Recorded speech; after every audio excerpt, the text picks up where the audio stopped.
साथियों नमस्कार। आज का हमारा शिक्षण बिंदु घन एवं घनाभ स्कूल व्याख्याता के प्रथम प्रश्न पत्र तथा कक्षा 8, 9 व 10 के लिए बहुत ही महत्वपूर्ण है।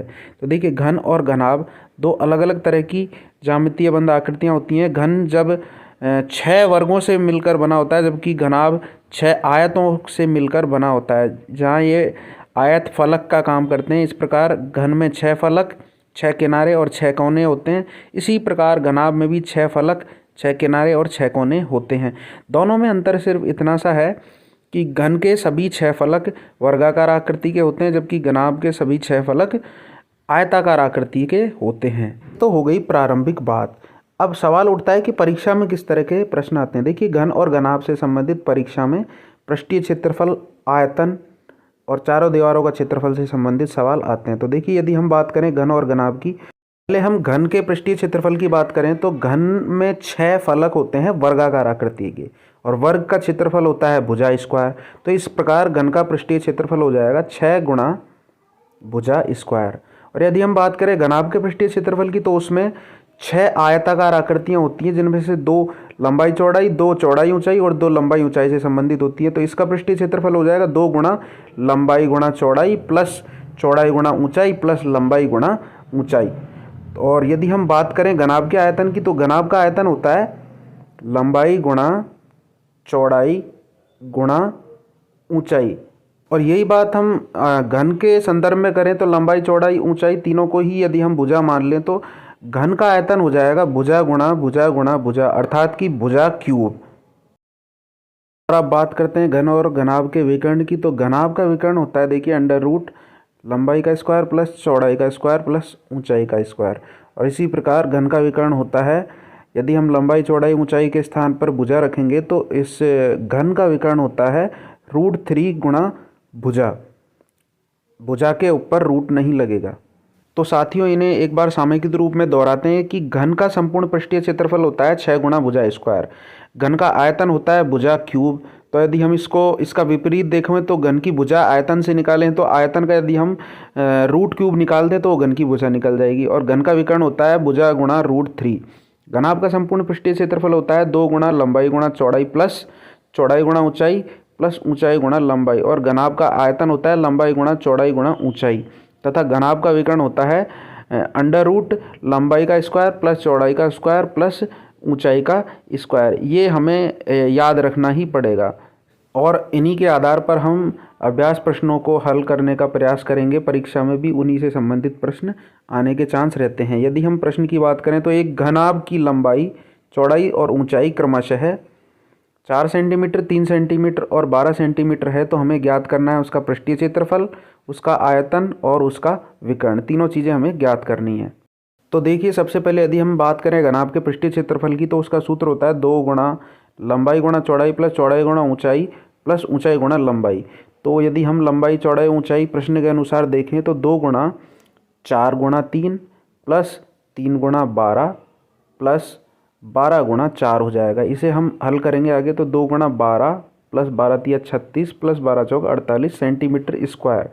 अब हम लिखेंगे 2 गुणा 96, तो ये हो जाएगा 192 सेंटीमीटर स्क्वायर। देखिए, सेंटीमीटर स्क्वायर का मतलब होता है कि पृष्ठीय क्षेत्रफल की इकाई जो होती है वो इकाई प्रति वर्ग के हिसाब से होती है। तो इसलिए यहाँ सेंटीमीटर में इकाइयाँ दी हुई हैं, तो इसके क्षेत्रफल में हो जाएगा सेंटीमीटर स्क्वायर। अब यदि हम बात करें इस घनाभ के आयतन की, तो घनाभ का आयतन का सूत्र होता है लंबाई गुणा चौड़ाई गुणा ऊंचाई, मतलब कि L गुणा B गुणा H। तो 4 गुणा 3 गुणा 12 हो जाएगा, और यदि हम तीनों को गुणा करेंगे तो हो जाएगा 144। और आयतन की जो इकाई होती है वो प्रति घन इकाई होती है। जहाँ सेंटीमीटर है तो सेंटीमीटर क्यूब इस आयतन की इकाई होगी। तो इस प्रकार इसका आयतन हो जाएगा 144 सेंटीमीटर क्यूब। यदि हम बात करें घनाभ के विकर्ण की, तो घनाभ के विकर्ण की लंबाई ज्ञात करने का सूत्र होता है अंडर रूट के अंदर √L² plus B square plus H square. तो इन तीनों मानों को यदि हम रखते हैं तो √4 का स्क्वायर प्लस 3 का स्क्वायर प्लस 12 का स्क्वायर हो जाएगा 16 प्लस 9 प्लस 144। तीनों को जोड़ने पर अंडर रूट 169 आएगा, और इस 169 का रूट क्यूब होता है, रूट स्क्वायर होता है 13 सेंटीमीटर। देखते हैं अगला प्रश्न। अगला प्रश्न है कि एक घन का आयतन 216 सेंटीमीटर क्यूब हो तो उसका पृष्ठीय क्षेत्रफल ज्ञात करो। देखिए यहाँ दे रखा है घन का आयतन, और हम जानते हैं कि घन का आयतन होता है भुजा क्यूब। तो यदि हम इस 216 को भुजा क्यूब के बराबर में रखेंगे तो इस प्रकार हम लिख सकते हैं कि भुजा क्यूब बराबर 216, क्योंकि यही प्रश्न के अनुसार घन का आयतन दिया हुआ है। सेंटीमीटर क्यूब भी साथ में लिखेंगे।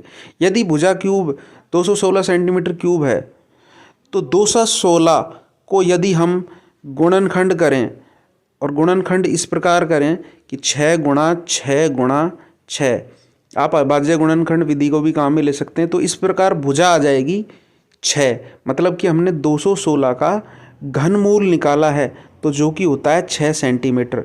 क्योंकि घनमूल निकालते ही आयतन को जब हम घनमूल निकालते हैं तो वो भुजा में बदल जाता है। हम इस बात को पढ़ भी चुके हैं कि यदि हम आयतन का घनमूल निकालें तो वो भुजा ज्ञात हो जाती है। अब देखिए प्रश्नानुसार हमें ज्ञात तो पृष्ठीय क्षेत्रफल ज्ञात करना है, भुजा हमने निकाल ली है। तो अब घन का पृष्ठीय क्षेत्रफल का सूत्र होता है 6 गुणा भुजा स्क्वायर। तो जो भुजा आई है 6 गुणा 6 स्क्वायर कर देंगे तो 6 गुणा 6 स्क्वायर होता है 216 सेंटीमीटर स्क्वायर। देखिए पृष्ठीय क्षेत्रफल में ध्यान रखना इकाई आएगी सेंटीमीटर स्क्वायर। आइए देखते हैं अगला प्रश्न। अगला प्रश्न है एक घनाभ का आयतन 140 सेंटीमीटर क्यूब है। इसकी किन्हीं दो सतहों का क्षेत्रफल 28 सेंटीमीटर स्क्वायर और 20 सेंटीमीटर स्क्वायर है। घनाभ के सभी किनारों की लंबाई का योग है। देखिए हमको घनाभ के सभी किनारों की लंबाई का योग ज्ञात करना है, मतलब उसकी जो विमाएँ हैं एल, बी और एच, उनका हमें योग ज्ञात करना है।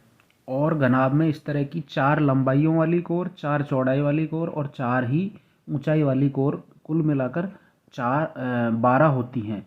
तो अब हमें दिया हुआ है घनाभ का आयतन जो कि है 140 सेंटीमीटर क्यूब, और इनमें से दो सतहों का क्षेत्रफल भी दिया हुआ है। तो देखिए आयतन L गुणा B गुणा H बराबर 140 सेंटीमीटर क्यूब, और यदि हम एक सतह को L इंटू बी माने, लंबाई गुणा चौड़ाई माने, तो उसका क्षेत्रफल है 28 सेंटीमीटर स्क्वायर। तो इस प्रकार हम H ज्ञात कर सकते हैं। एल बी एच में एल बी का भाग देकर H आ जाएगा 140/28 हम करेंगे तो काटने पर 28 पंजे 140 होता है, तो 5 हमारे ऊंचाई आ गई। अब देखिए दूसरी सतह जो कि चौड़ाई और ऊंचाई से संबंधित है, बी गुणा एच बराबर 20 सेंटीमीटर स्क्वायर उसका क्षेत्रफल है।